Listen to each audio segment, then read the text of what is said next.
Yazid কি কাফের তার ব্যাপারে কিছু বলবেন। ইয়াজিদ হচ্ছে ইতিহাসের একেবারে নিকৃষ্ট এক নাম। ইয়াজিদের ব্যাপারে আমার মূল্যায়ন না, পৃথিবী বিখ্যাত উলামায়ে কেরামের মূল্যায়ন। প্রথমে যদি আসি ইবনু হাজার আসকালানি আলাইহির রাহমাহ, যিনি এই পৃথিবীর শ্রেষ্ঠ হাদিসের গ্রন্থ সহিহ বুখারীর ফাতহুল বারি লিশারহে সহিহিল বুখারী এমন বিখ্যাত গ্রন্থটি যিনি রচনা করেছেন, ইবনু হাজার আসকালানি আলাইহির রাহমাহ। ওনাকে একই প্রশ্ন করা হয়েছিল যে ইবনে হাজার আসকালানি, আপনার কাছে আমরা জানতে চাই ইয়াজিদের ব্যাপারে, ইয়াজিদ কেমন লোক ছিল? তিনি বললেন, মাকদুহুন ফি আদালাতিহি, সে প্রশ্নবিদ্ধ, যার ভিতরে কোনো ন্যায়পরায়ণতা ছিল না, আদালত ছিল না, এমন এক ব্যক্তি ছিল ইয়াজিদ। একই প্রশ্ন করা হয়েছিল আহমদ বিন হাম্বল রাহিমাহুল্লাহর কাছে, ইয়াজিদের ব্যাপারে আপনার মতামত কি? আহমদ বিন হাম্বল আলাইহির রাহমাহ তিনি বলছেন, লা ইয়ামবাগি আইয়ুরা আনহু, কারো জন্য উচিত হবে না তার থেকে কোনো কিছু বর্ণনা করা। কিলা লাহু আতাকতুবু হাদিসান ইয়াজিদ, উনাকে প্রশ্ন করা হয়েছিল আপনি কি ইয়াজিদের কাছ থেকে কোনো হাদিস নেবেন, তার কোনো কথা কি আপনি বিশ্বাস করবেন?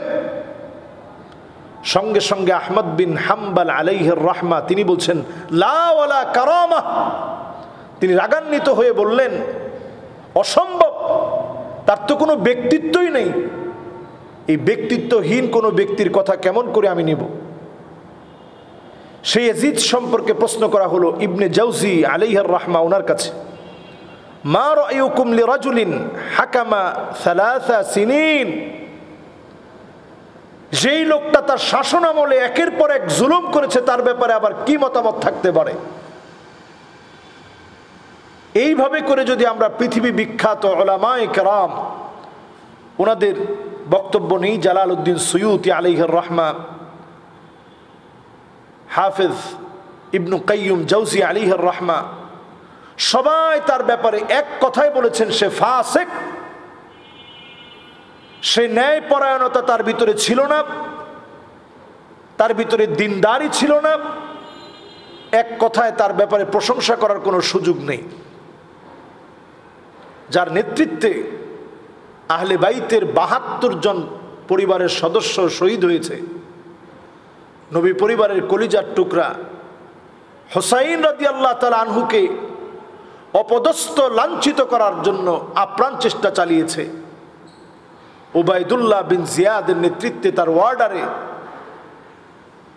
যখন মাথা মুবারক আলাদা করা হয়েছে, দেহের মধ্যে ঘোড়া দিয়ে দেহটাকে ক্ষতবিক্ষত করা হয়েছে, ইয়াজিদের সামনে কাঠি দিয়ে হোসেন রাদিয়াল্লাহু তাআলা আনহুর ঠোঁটে এবং নাকের মধ্যে যখন আঘাত করা হচ্ছিল, সেইখানে একজন সাহাবী আবু বারজা আসলামী রাদিয়াল্লাহু তাআলা আনহু তিনি চিৎকার করে বলেছিলেন, ইরফা কাদিবাক, তুমি তোমার কাঠিটাকে এই মুহূর্তে সরিয়ে ফেলো।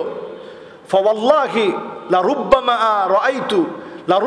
রাআইতু রাসূলুল্লাহি সাল্লাল্লাহু আলাইহি ওয়াসাল্লাম, আমি নিজের চোখে দেখেছি, লা রুব্বামা রাআইতু রাসূলুল্লাহি সাল্লাল্লাহু আলাইহি ওয়াসাল্লাম, আমি নিজের চোখে দেখেছি যে আল্লাহর হাবিব মুহাম্মদ সাল্লাল্লাহু আলাইহি ওয়াসাল্লাম ওয়াদিআন ফীহি আলা ফীহি ইয়ালসুমুহু, আল্লাহ নবী সাল্লাল্লাহু আলাইহি ওয়াসাল্লাম নিজের ঠোঁটটাকে হুসাইন রাদিয়াল্লাহু তাআলা আনহুর ঠোঁটের মধ্যে লাগিয়ে চুমু দিয়েছেন, নাকের মধ্যে চুমু দিয়েছেন।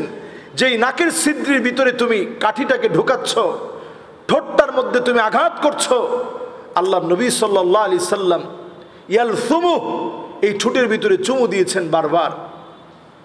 সেই নবীজি সাল্লাল্লাহু আলাইহি সাল্লামের কলিজার টুকরা হুসাইন রাদিয়াল্লাহু তাআলা আনহুকে যারা শহীদ করেছে, নবী পরিবারের ৭২ জন আহলে বাইতকে যারা শহীদ করেছে, এদের ব্যাপারে প্রশংসা করার কোনো সুযোগ নেই। তবে একেবারে আমরা এক্ষেত্রে বাড়াবাড়ি করতে করতে মুআবিয়া রাদিয়াল্লাহু তাআলা আনহুর সমালোচনা পর্যন্ত করে ফেলি। খবরদার, মুআবিয়া রাদিয়াল্লাহু তাআলা আনহু তিনি কাতিবে ওয়াহী ছিলেন। এটা সর্বপ্রথম ইহুদিরা কোরআনকে কিভাবে দোষ ত্রুটি যুক্ত করবে এজন্য কাতিবে ওহীর দিকে তারা আঙ্গুল তুলেছে। একজন কাতিবে ওহীকে যদি দোষযুক্ত করা যায় তাহলে কোরআনকে দোষযুক্ত করা যাবে। এই জন্য কোরআনকে দোষী বানানোর জন্যে মুআবিয়া রাদিয়াল্লাহু তাআলা আনহুকে তারা গালিগালাজ শুরু করেছে। এই যে গালিগালাজের ধারাবাহিকতা শিয়ারা এত বেশি ছড়িয়ে দিয়েছে, তারা প্রতিনিয়ত মুআবিয়া রাদিয়াল্লাহু তাআলা আনহুকে গালিগালাজ করে, অথচ তারা জানে না নবীজি সাল্লাল্লাহু আলাইহি সাল্লাম দোয়া করেছেন, আল্লাহুম্মা আল্লিমহুল ইলমা ওয়াল হিকমা ওয়াল হিসাবা ওয়াকিহিল আযাব। আল্লাহ তুমি আমার মুআবিয়ার জ্ঞান বাড়িয়ে দাও, হিকমত বাড়িয়ে দাও।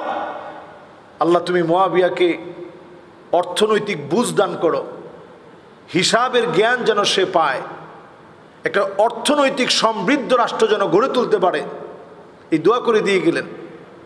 ওয়াকিহিল আযাব, জাহান্নামের আগুন থেকে আল্লাহ তুমি মুআবিয়াকে হেফাজত করো। সুবহানাল্লাহ বিহামদি।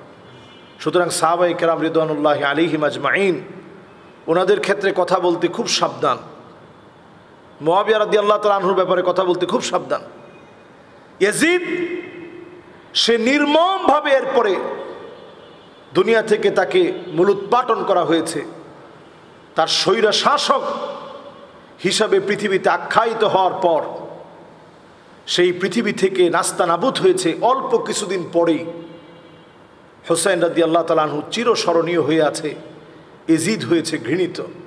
আল্লাহ রাব্বুল আলামিন আমাদের সকলকে হুসাইন রাদিয়াল্লাহু তাআলা আনহুর আত্মত্যাগ আর এই কোরবানি, ইসলাম প্রতিষ্ঠার জন্য জীবনকে উৎসর্গ করার এই নাজরানা, এই ঘটনা থেকে, কারবালার প্রান্তের এই ঘটনা থেকে 61 হিজরির ইমাম হুসাইন রাদিয়াল্লাহু তাআলা আনহুর 57 বছর বয়সের এই ঘটনা থেকে আল্লাহ তাআলা শিক্ষা লাভের তৌফিক দান করুক। আল্লাহ রাব্বুল আলামিন আমাদের সকলকে হুসাইন রাদিয়াল্লাহু তাআলা আনহুর আদর্শে গড়ে উঠে দিন বিজয়ের জন্য কাজ করার তৌফিক দান করুক। আসসালামু আলাইকুম ওয়া রাহমাতুল্লাহি ওয়া বারাকাতুহু।